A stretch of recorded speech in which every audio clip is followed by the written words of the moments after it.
খোলা হাত বাজার করে বেশি। বুদ্ধিমান কন্যা হলে তখন করবে কি? কন্যা তখন করবে কি? কেন ফ্রিজে রাখবে?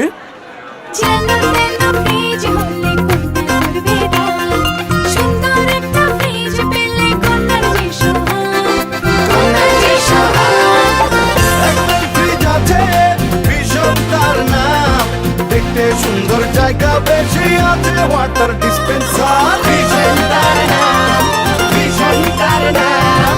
বেশি বেশি বলে সবাই যে বলে, দেশের সাথে দেশে যেতে কটা ফ্রিজ পারে, বল কটা ফ্রিজ পারে। একটাই ফ্রিজ দেশের জন্য বেশ, নো ফাস্ট ফাংশনে খাবার রাখে ফ্রেশ। একটাই ফ্রিজ ভীষণ তার নাম, মনে মারছে ফ্রিজ সংসার সাজালাম। Vision, crafting happiness.